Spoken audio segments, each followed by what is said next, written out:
Welcome everyone to MBA Journey. Today I'll be discussing with all of you about how to prepare a summer training project report or an internship project report for an MBA student. The first thing which we need to mention in the layout of the project report is the title of the project, and this title of the project is usually decided in consultation with the industry supervisor or the faculty supervisor of the candidate. After the title of the project, we have the next thing called preliminary pages. These preliminary pages may include the acknowledgement, it may include the other things like certificates or some undertaking which the candidate has made for the project purpose. In addition to these, it may also include the table of contents, the list of figures, the list of tables which are used for the project. After these preliminary pages, our project actually starts with the introduction part, and we need to mention the introduction, and in this introduction we need to mention about the conceptual background of our project, maybe some concept on which we are working. Say if we are working in the field of marketing, the concept may be consumer attitude. If we are working in the field of HR, the concept may be employee satisfaction. So we have to give some information about the concept as well as some information about the company in the introduction part, where we are doing the summer internship project, maybe about the products of the company, maybe about the directors of the company, wherever we are working in the summer training. So we have to mention that information in the introduction. After the introduction, it may or may not be, we need to conduct some review of the literature. After the literature review, we have the next thing called the methodology part.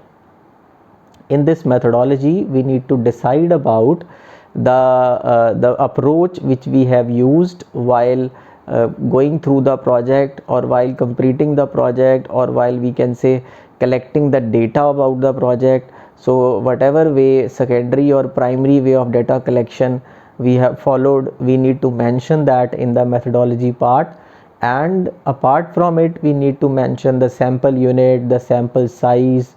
If we are doing a marketing project, in that case we need to mention these. And apart from the methodology, the next step which we usually need to write in a project report is the data analysis. In this data analysis phase, we have to analyze the data, whatever data we have collected in the, you can say, duration of our project. It may be a primary data, it may be a secondary data.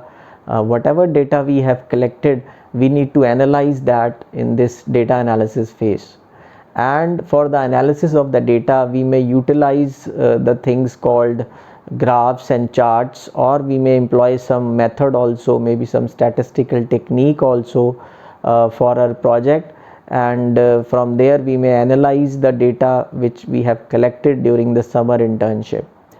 After this data analysis, we need to find out, or we need to write about the findings.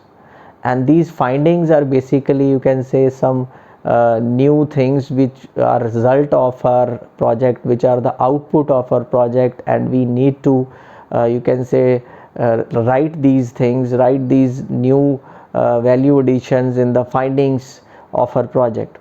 So based on the findings or whatever is the output of our project, we need to write some suggestions also. And these suggestions are basically, you can say, suggestions by the candidate to the company wherever we are doing the training, summer training.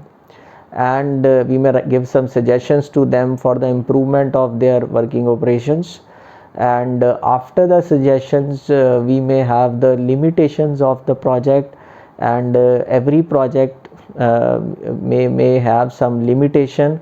So it may be time limitation, it may be cost limitation, that we need to mention in this phase. And then after the limitation phase, we have the conclusion of the project. And generally what we do, we need to, you can say, write the conclusion in not more than 1.5 page for the conclusion purpose. So we have to finish the conclusion, you can say within 1.5 page or less than that. After the conclusion, we have the next thing called bibliography. In this bibliography, whatever reports we have used in our project, whatever journals we have followed in our project, we need to mention that. Any books we have referred in our project, we need to mention that. So that all will come under the bibliography part of our summer internship project. After the bibliography, we will be writing down the appendix. The appendix may include the questionnaire if we are doing a marketing project, or it may include some balance sheet, some financial reports if we are doing a finance project. That is what appendix should include. Any information which you consider will not be useful as a part of the text of the project may be stored in the, or may be kept in the appendix. So this is the basic introduction of the summer internship project, which I wanted to discuss with all of you, and I hope that this will provide some value addition to all of you while preparing the summer internship reports.